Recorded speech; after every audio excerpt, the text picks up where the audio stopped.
우리는 예배자이며 기도 훈련 중인 제자들입니다.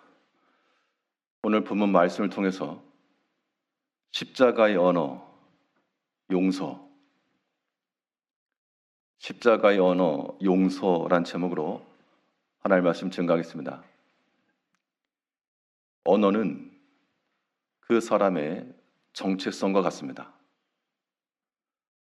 아무리 이국적인 외모를 가지고 있어도 부모가 한국 사람이고 또 이 본토에서 태어나 생활했으면 유창한 한국어를 구사합니다. 반대로 외양은 영락 없는 한국 사람이나 이 교포 2, 3세가 돼서 언어를 쓰지 못하면 이방인입니다. 우리는 하나님을 믿는 하나님 나라 백성들이라 자처합니다. 그러면 당연 그 나라의 언어를 쓰는 것이 마땅한데 그 십자가의 언어는 한마디도 못하고 도리어 땅에 속한 것만 가득하면 우리는 주의 사람이라 말할 수 없습니다. 예수님께서 십자가에서 말씀하신 7마디 말씀을 가상칠언이라고 부르는데요. 이 십자가에서 행하신 그 말씀이 바로 우리의 신앙 정체성이 되어야 되고 주님께서 걸어가신 그 십자가의 길을 걷는 내용이 되어야 됩니다. 발자취입니다. 그러면 이 용서라고 하는 것, 이 용서의 삶이 우리 가운데 이루어지기 위해서 우리가 어떠한 마음을 지녀야 될 것인가? 오늘 본문 말씀을 통해서 살펴보도록 하겠습니다. 성도님들의 마음속에는 무엇이 차 있습니까? 화가 차 있는 사람은 화가 날 것이고 분이 차 있는 사람은 분이 날 겁니다. 그러나 그것은 십자가의 언어가 아닙니다. 우리 마음속에는 용서함이 차 있어야 되고요. 또한 그것이 나와서 용서가 실행이 되어야 됩니다. 이 용서가 이루어지기 위해서는 전체를 생각하는 마음을 지니셔야 됩니다. 자기 자신만 생각하면 용서가 안 되죠. 예수님께서도 비난받을 만한 일이나 욕을 먹을 만한 일이나 그런 것들이 없었는데 사람들이 비난하였고 돌을 들었고 칼을 들었고 그 무리들을 향하여서 예수님 자신을 생각하면 용서가 안 되는 겁니다. 용서할 이유도 없고 하고 싶지도 않을 겁니다. 그래서 예수님께서 그들을 어떻게 하셨는가? 그 죄를 잊지 말라라고 말씀하지 않으시고 오늘 본문 34절을 보게 되면 이에 예수께서 이르시되 아버지 저들을 사하여 주옵소서 자기들이 하는 것을 알지 못함이니이다 하시더라. 저들을 사하여 주시옵소서. 아버지 저들을 사하여 주옵소서. 결국 예수님께서 그들을 용서하신 것에는 아버지 된 생각이 있었다는 겁니다. 자기 자신만을 생각하면 용서가 안 되나? 그러나 아버지의 뜻을 이루기 위해서 이 십자가를 지고 있으니 아버지를 생각하는 마음으로 하나님의 뜻을 이루고자 하는 그 마음으로 용서를 하신 겁니다. 이런 마음이 바울 사도도 말하기를 모두가 나를 다 떠나고 나를 버렸으나 그들에게 허물 돌리지 않기를 원하노라. 이런 모든 용서의 실천이라고 하는 것이 자기 자신만 생각하면 너무 서운하고 용서할 수 없을 상황이지만 구원이라고 하는 큰 뜻을 이루기 위해서 용서를 한 겁니다. 우리 성도님들께서도 우리 개개인마다 사람이 살아가다 보면 여러 가지 막힘도 있고 오해도 받고 서로 찌르기도 하고 찔림도 받고 그런 일이 비일비재한데요. 그럴 때마다 우리 마음속에 화와 분으로 쌓아놓지 마시고 십자가의 백성이면 십자가의 언어를 써야 됩니다. 그 첫 번째 언어가 바로 용서예요, 용서. 나 자신만 생각하면 용서할 마음이 없어도 우리 전체를 생각해야 되겠습니다. 교회 전체를 생각하셔야 되겠고, 또한 우리와 함께하는 이 믿음의 공동체를 생각을 해야 됩니다. 나와 함께하는 사람의 그 믿음도 생각하셔야 되고, 그래서 모든 판단과 결정이 결코 자기 자신의 입장과 자기 자신의 기준으로만 되어서는 안 됩니다. 그렇게 하면 용서가 안 되기 때문에 그래요. 우리가 자녀들을 생각하고 가족을 생각해서 부모들이 다 참아내고 인내하고 나가는 것처럼 또한 그러한 아비의 심정을 가지시고 우리 모든 형제들에 대해서도 또한 지극히 용서해 줄 수 있는, 용서하고 싶지 않습니다, 그런 마음이 들 수가 있습니다. 분명히. 그럼 그건 어디까지나 자기 자신을 생각하니까 그런 거예요. 거기에는 하나님도 없고 교회도 없고 형제도 없고, 이제 예수님께서는 아버지여 저들을 사하여 주옵소서, 이 모든 용서의 문 앞에 하나님 아버지를 생각하시고 아버지의 뜻을 기억하시면서 내가 만일 그들을 용서하지 않으면 이 일이 이루어지리란 말씀이 어떻게 실행되겠는가, 그러한 믿음을 가지시고 우리가 주의 십자가를 걷는, 특별히 고난주간 함께 참여하시는 목적도 우리가 주님을 닮아가고자 하는 우리 제자 훈련이니까요.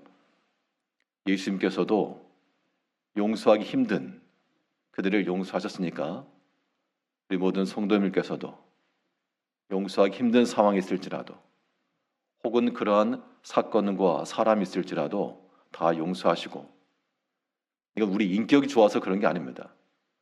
훈련이에요, 훈련. 예수님께서 그러셨으니 동일한 마음을 가지고 자신만을 돌아보지 마시고 하나님의 기뻐하신 뜻을 이루기 위해서, 하나님의 선하신 뜻을 이루기 위해서 자신의 생각을 좀 내려놓을 줄 알며 포기할 줄도 알며 한 발 물러설 줄도 아는 그러한 믿음의 결단과 역량이 필요한 겁니다. 이것이 바로 십자가의 언어가 되는 거예요. 이런 언어를 쓰지 못하면 이방인입니다.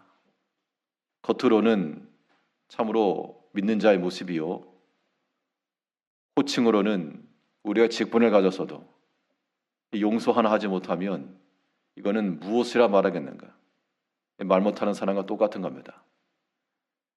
예수님께서 그 십자가 위에서 하고 싶은 말씀이 얼마나 많으셨겠습니까마는 아버지 앞에 저들을 사하여 주옵소서 하셨으니, 이 아침 시간 우리 주님께서 걸어가신 그 길을 걷는 제자의 마음으로 동일하게 훈련받는 마음을 가지고 용서의 대상들을 떠올리시고 예수님과 동일하게 아버지 저들을 사하여 주옵소서, 이러한 용서의 언어를 쓰시고 용서의 기도를 이루시기 바랍니다.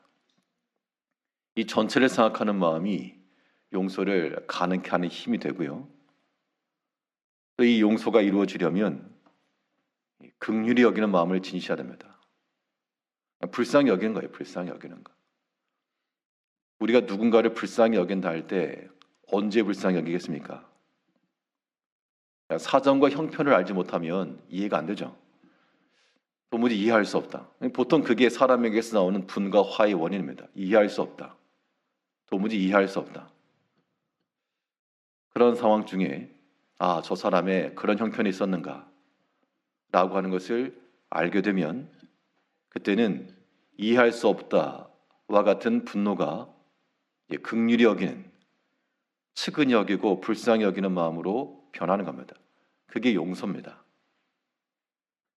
예수님께서 용서를 구하신 것도 그들이 알지 못하고 행하기 때문입니다. 불쌍히 여기셨어요. 34절 다시 보면 이에 예수께서 이르시되 아버지 저들을 사하여 주옵소서, 자기들이 하는 것을 알지 못함이니이다 하시더라. 모르고 하는 사람에게 뭐라고 말할 수가 없는 거예요. 우리가 이러한 긍휼히 여기는 마음을 실천하려면 어떤 마음을 지니면 되는가 하니, 오죽하면 분명 그가 알지 못하고 어떤 악한 의도를 가지고 행했다, 우리가 그렇게 생각해 버리게 되면 의도성이 있기 때문에 용서가 안 되죠.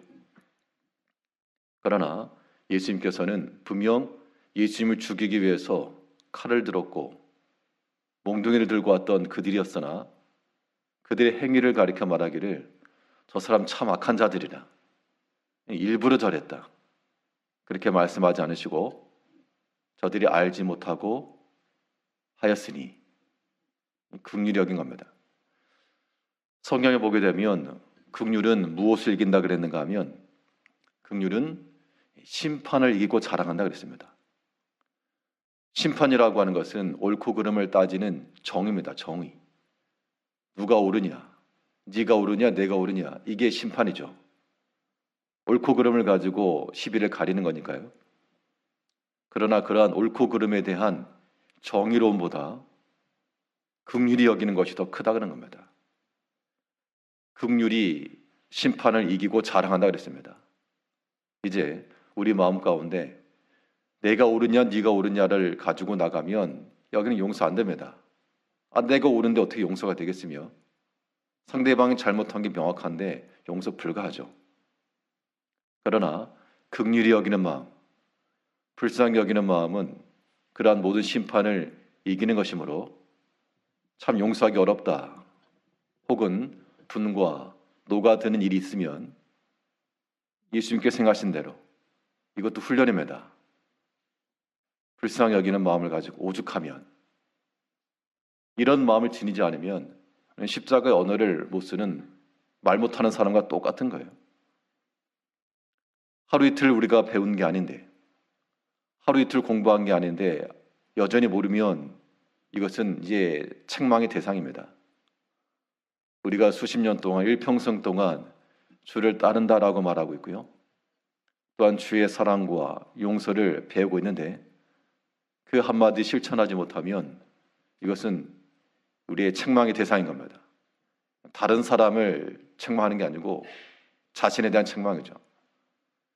예수님께서 그를 죽이려고 하였던 그 무리들을 향하여서도 그 대제사장과 모든 종교 지도자를 향하여서 그들에게 허물을 돌리지 않으시고 도리어 알지 못하고 저러니 오죽하면 이라고 하는 마음을 가지고 용서하신 것처럼, 이 아침 시간 기도하실 때 다른 걸 떠나서 우리 주님의 고난을 본받는 심정으로, 그 주님의 십자가에 걸어가는 제자의 훈련의 마음으로 다 용서하시고 긍휼히 여기시고 오죽하면 그러할까 라고 하는 마음을 지녀야 됩니다.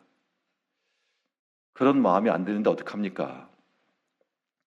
긍휼히 여기는 마음이 안 되는데 어떡합니까? 우리가 어떤 사람에게 충분히 용납해 줄 수 있는 상황이라고 하는 것은 오죽하면 저럴까, 그런 마음도 필요하나 더 실질적인 것은 받은 은혜를 기억함이 있습니다. 내가 받은 은혜가 있고 내가 받은 용서가 있는데 그걸 생각하면 우리 용납하지 못할 게 없습니다.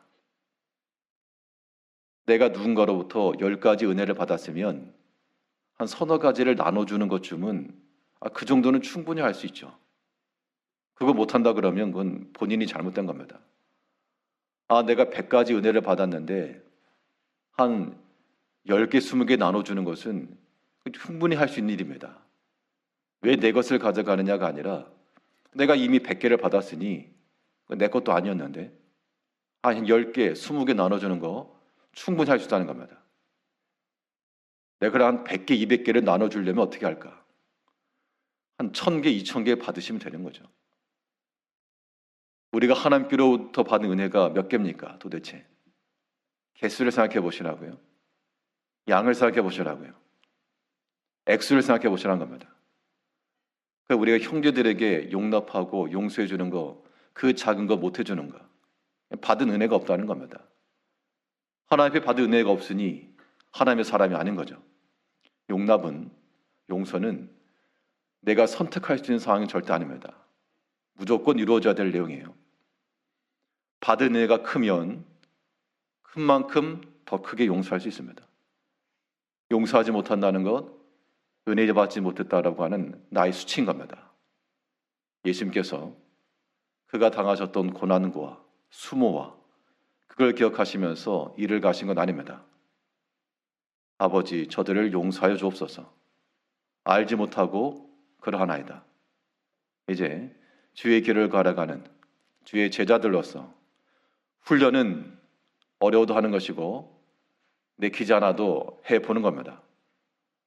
예수님께서 십자가상에서 말씀하신 그 용서라고 하는 이 단어가 이제 우리에게도 동일하게 실천되어서 전체를 생각하는 마음을 가지시고 교회 전체를 생각하시고 또 공동체 전체를 생각하셔서 조금 참아내시고 용납하시고 또 긍휼히 여기는 마음을 가지고 오죽하면 저랄까 뿐만 아니라 하나님께 받은 큰 은혜를 기억하면서 충분히 용서하시고 베풀어서 우리 주님께서 기뻐하시는 그 믿음의 길을 걸어가는 우리 모든 주의 제자들 다 되될 줄 압니다. 기도하겠습니다.